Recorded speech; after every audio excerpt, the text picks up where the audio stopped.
Welcome back, or welcome if you're just joining us. It's the France 24 debate. We're piecing together the latest and the attack that took place in Nice on Bastille Day. At least 84 killed, dozens more injured as a truck rampaged on the famed promenade, the Promenade des Anglais in the Riviera resort of Nice. With us to talk about it, Senator Joël Garriaud-Mallam, who is with the opposition conservative Les Républicains party. Pierre Conessa, who teaches at the French Political Science Institute, Sciences Po. Louis Bernard, founder of security consultants, Chrysotech. Yes, I don't know. And Benjamin Herbibou of Entre Autres joins us from Nice. Benjamin, remind our viewers, what is Entre Autres?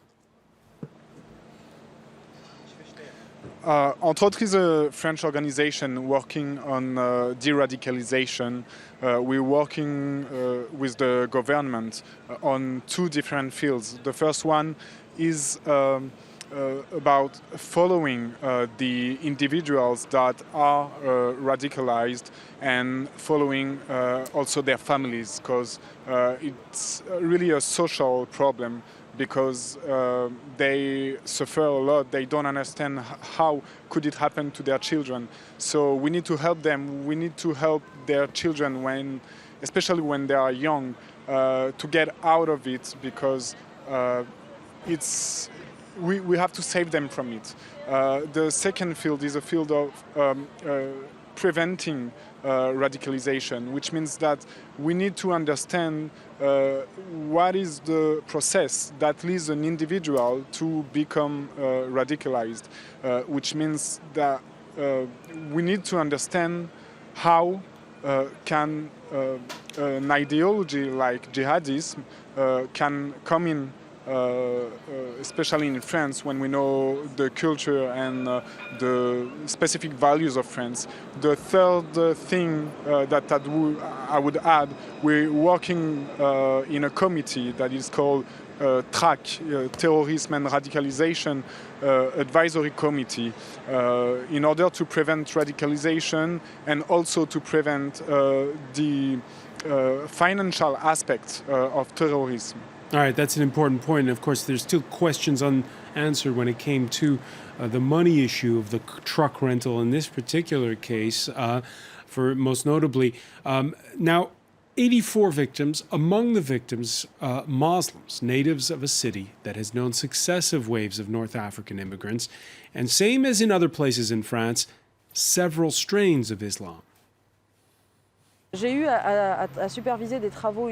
supervised university studies showing that today in Nice there are between 15 and 20 informal places of worship, meaning not official. And since those sites are informal and unofficial, they circulate messages which we don't control, which are for the most part fundamentalist and radical messages. Benjamin Herbibou, is that something you've witnessed as well, that there are people preaching radical Islam that, again, human intelligence is not keeping track of? I'm sorry, I'm not sure I understood the question very well. Well, we had that academic who said that there are informal places of worship in Nice where radical Islam is being preached. Is that something you've witnessed?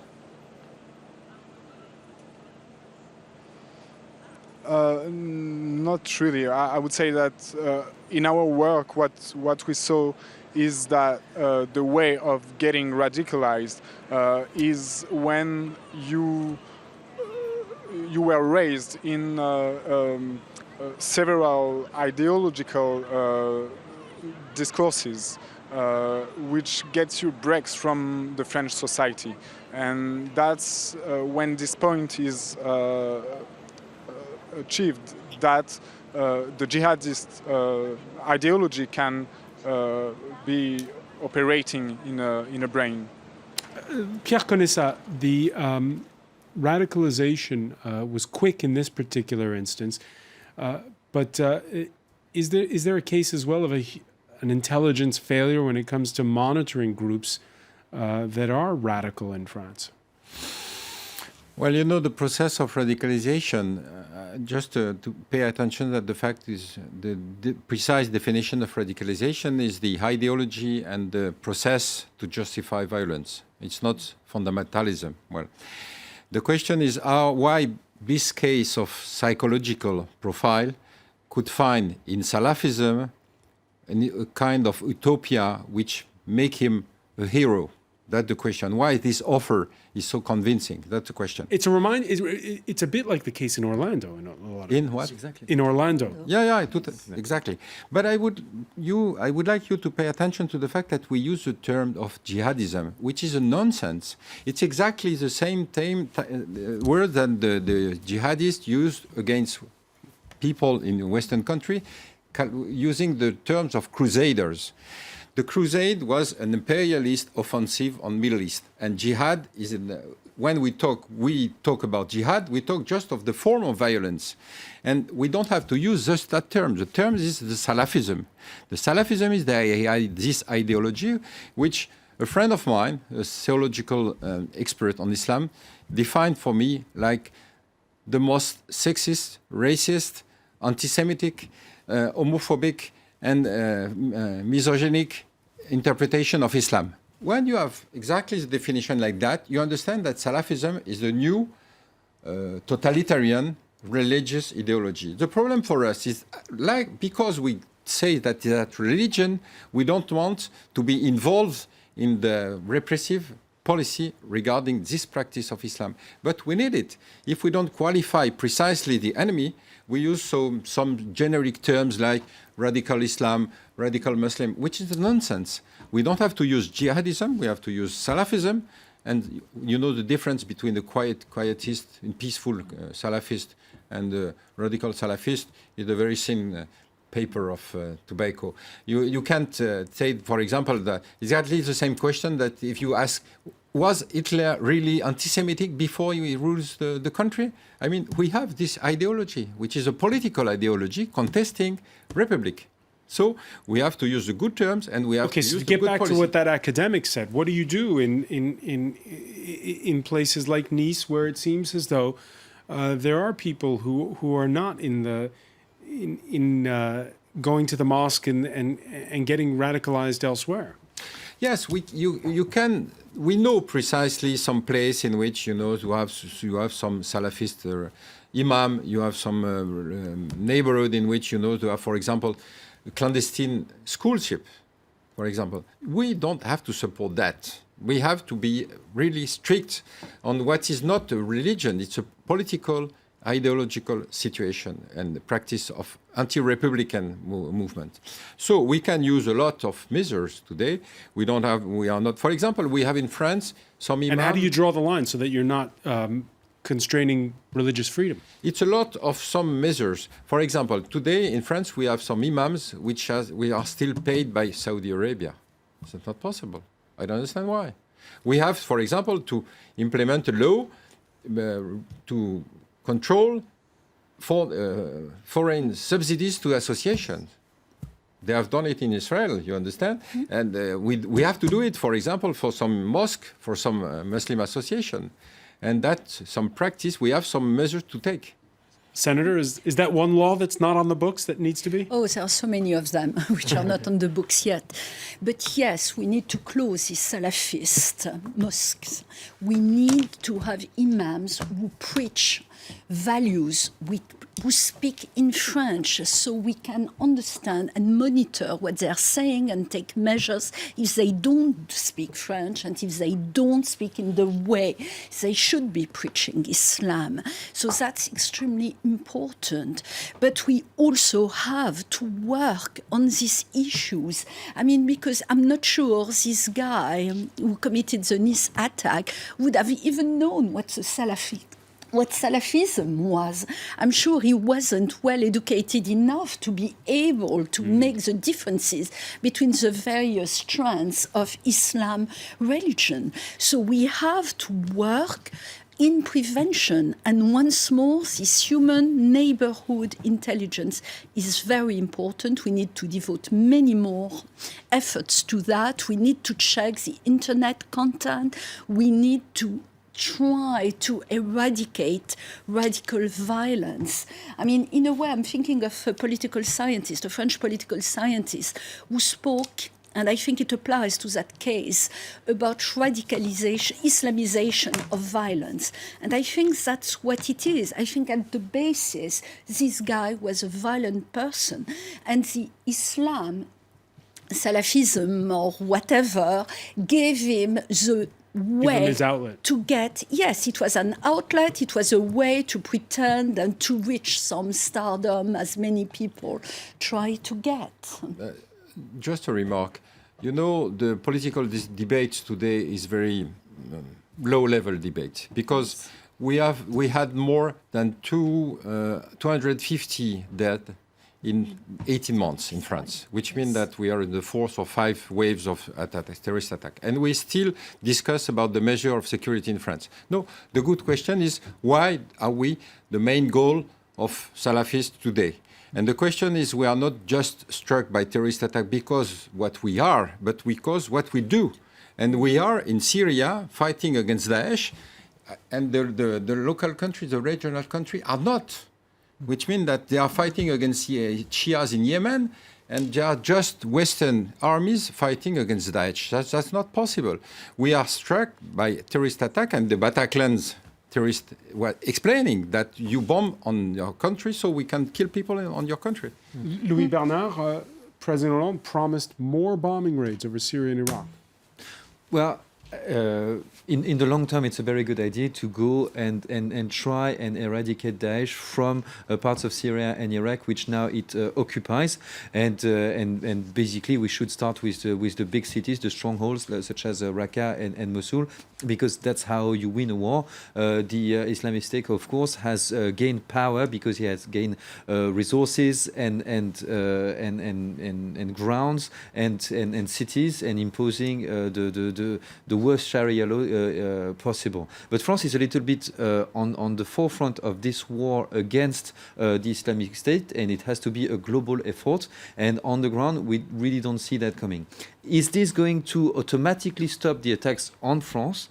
It's very hard to say. You only have to have one person, very violent person, getting radicalized in a matter of weeks or days, and having a license to drive trucks in order to commit a massive massacre. So it's not going to automatically stop. Maybe it's going to, in the short term, going to make France even more a good target for people returning from Syria. But of course, things have to be done on the ground and also in France. You have two battlefields, if you. Benjamin Herbibou, I want to ask you, what do you make of the booing of the Prime Minister today in Nice? Why do I? Sorry. What do you don't hear make you of the very well. fact that the Prime Minister was booed by the crowd in Nice today? I don't know. I would say that in these days, it's not the time for commenting on the political response, even if we can understand that people are angry about what's happening. But the thing is that this question is much more complicated than what most of people think. And this act of terrorism is a perfect example, because we could not predict that this guy would do something like that. What we think, I want to say that I totally agree with what I heard before, but I would add something. Salafism, of course, is a political proposition, and we have to fight this. But in order to fight this, we need to understand how these convictions, this ideology, can have such support in France. And the thing that we understood from our work on the field is that there are few kind of ideologies that leads to break with the society. And once people don't want to integrate in the society, it makes them very vulnerable and very susceptible to join this kind of ideology. This and kind of movement. Totalitarism. Let me ask Pierre Conessa about this, because there's a local context in this. Nice is not a place where the socialists do well anyway in elections. The ISIS, what they would like, if I understand this correctly, would be an all-out war between them and what they call infidels, right? In Nice, you have this rise, on the one hand, of, in some places, some academics describe it as places that are a little bit out of control. And on the other hand, you have the far right, which is really grown. There's this group called Bloc Identitaire, which is further to the right of the National Front, much further to the right. And one of their co-founders has now joined the Front National. Yeah, two questions. The first one is the local context. Nice and the Alpes-Maritimes, the region, has sent more than 10% of the French foreign fighters in Syria, which means that there is a local Salafist jihadist context in Nice. That's the first point. That's why, the human means is probably the way by which, the guy received operational instructions. And the second point is that, I'm surprised in the French debate in France. I was invited on TV, Antenne 2, in a debate 10 days after the Bataclan terrorist attack. And there was Madame Maréchal Le Pen, Mr. Mélenchon, and Mr. Le Maire. They were debating on the danger of Front National. But the main danger in France is Salafism. That's not the Front National, which killed 84 people in the Promenade des Anglais. So we're in. But doesn't an attack like this one? But doesn't an attack like this one play into the hands of a France where it's the far right that's going to get more votes now? But and that's a mirror. They're working in a mirror, because the Front National is probably increasing because of economic crisis, because of delegitimation of political classes, etc., etc. But also because, the political speech about the question is so unbelievable. They say, no, that's not Islam. Yes, that's Islam. Today, we are facing a debate which is very important. All the Muslims are not terrorists, but all the terrorists are Muslims. So we have to face the problem and to say that's a part of Islam. We call it Salafism. We don't want it on the territory, and we have to take measure on this goal. And second point, as you remember, when they are the Madrid and London terrorist attack, everybody agreed on the fact that it was because Spain and Great Britain were in Iraq with the United States. And today we are explaining that's not, we are a goal of terrorist attack because of our values. No, we are also attacked because of what we do. Right. We are bombing there. Yeah. But from another point of view, we can't just remain there and not help and try to solve the situation in the Middle East. Maybe we are doing it in a way which is not the right way, but I feel it's our duty to try to act. No, it's not our duty. No, it is. But then do you just leave ISIS if you have want territory in France Syria and to have Iraq? a universalist attitude, bloody crisis after the Second World War was the Congo crisis. 2.5 million deaths, more than 20,000 children kidnapped. Do you remember what we have done there? No, we are dealing with Middle East because of ideological reason. But when you look at the region in which you have Afghanistan, Pakistan, Afghanistan, Syria, Iraq, Yemen, Bahrain, Somalia, in which you have a fight between Shias and Sunnis, what can we do in that mess? We can't do nothing. So we are fighting against Daesh, and the Saudis are fighting against Shias. You know that in the refugee crisis, the Gulf states are not welcoming known refugees. And they propose to Germany to build 200 mosques. I don't understand. I understand nothing. That I totally agree. It's a very important issue, this issue of refugees, because it's true, no Muslim country except Lebanon, Jordan, and Turkey, yes. And Turkey, obviously, but other reasons are welcoming these refugees. You know because why they don't want to welcome the refugee? Because when you sign the International Convention of Refugee, you can welcome everybody. Whatever could be their religion, their sex, etc. But in Saudi Arabia, they don't want, they just want Sunnis. That's a shame, that's a scandal. Well, yeah, but maybe it's a good thing that the French policy is not mirroring the one of the Saudi Arabia. I mean, I'm not too sure about our duty to intervene in the Middle East, but in the way that European countries are not dealing with the refugee crisis, there is a values to be shown there. And I'm not too proud of the values that France has been showing on the refugee crisis so far, as opposed to what happened in Germany, for example. If we take as an example the refugee policy of Saudi Arabia, maybe that's not the example that we want to follow anyway. So in terms of the duty of France, I think we should separate the moral duty. I think we should separate the refugee crisis to terrorism. For example, this guy in Nice was not a refugee, has been living in France for ages, was a Tunisian resident, has absolutely nothing to do with the way we are dealing with the refugees. Maybe something to do with what we are doing on the ground militarily, but not with the refugee crisis. I'm not taking the example of refugees crisis. I'm just explaining that the Gulf states are not welcoming refugees. Very true. Absolutely. Scandal. And we are welcoming what, 700 of them? They have the means. No, true. We're gonna leave it there. I want to thank Louis Bernard. I want to thank Joël Garriot-Malem. I want to thank Pierre Conessa and Benjamin Herbibou for being with us from Nice. Stay with us. Our Media Watch segment is next.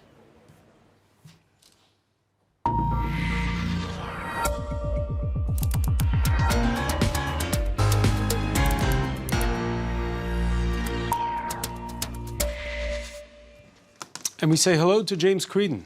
Hi, François. Obviously, a huge amount of coverage and an analysis of what happened in Nice last week in the media ever since. Just some articles that I've picked out for you this evening. What is a constant cycle of violent news doing to us? That's one angle that has been covered because, especially in France, 3 big attacks in the last 18 months.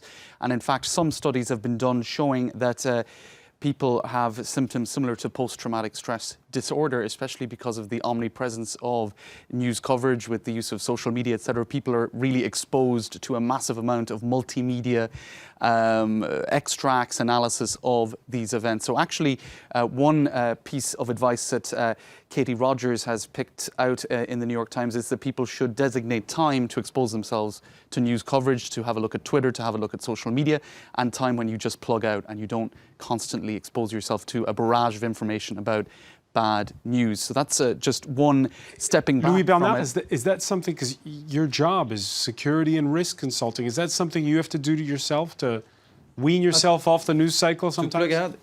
I must say, it's very hard for me to do, but yes, I should. And sometimes I allocate time off, but this weekend, for example, has just been so massive. I'm not talking badly about 24 news networks, of course, but the idea that when you've heard the same thing 3 times, normally that's the time when I plug out. All right, this advice there. Staying with the New York Times, another piece that caught my attention, in the age of ISIS, who is a terrorist and who is simply deranged? I think it's a question that has been asked a lot about the Nice attacker. It does seem that he had an interest, it's established that he had an interest in radical Islam. The Islamic State organization has claimed, saying that he was one of their soldiers, so there was some link, even if it seems it was very, very quickly established. But if we're talking generally here, it does seem like that line is becoming increasingly blurred. Daniel Benjamin, who is a former State Department coordinator for counterterrorism in the US, said to the New York Times, the Islamic State and jihadism has become a kind of refuge for some unstable people who are at the end of their rope and decide they can redeem their screwed up lives by dying in the name of a cause. I've heard it referred to as well as going from zero to hero. So people who are marginalized, deranged, perhaps, certainly not religious in any classical sense of the word, looking for some sort of an excuse to act out on their violence. That's a kind of offer of Islam in kit, You get it, right. You have the permit to kill. And another hero, not a rebel without a cause, but a rebel searching for a cause. That's another way of seen it described. So I think that's certainly something that has been discussed in the aftermath of the Nice attack as well. Just finally, another piece in Le Monde by Laurent Bigot, a chronicler for Le Monde Afrique. I thought this was a really interesting piece. He said he could only handle about 5 minutes of the immediate coverage in the aftermath of the attack because war specialists were brought on. And he was saying, I want to see people talking about peace. How can we actually get to the root of these problems, find out what is behind terrorism, and actually from the root resolve it. And for Laurent, that is WIBAUX, that is a question of education, and it is also it's chiefly education, in fact, and not combating terrorism in a warlike manner. And indeed, the hysteria around the coverage of terror attacks can actually potentially contribute to people being inspired by it and acting out in future so-called copycat incidents. We've heard a lot about that as well in discussion of school shootings in the US, but I think it's also true of terror attacks. Certainly food for thought. Many thanks, James Creedon. I want to thank our panel once again. Thank you for joining us here in the France 24.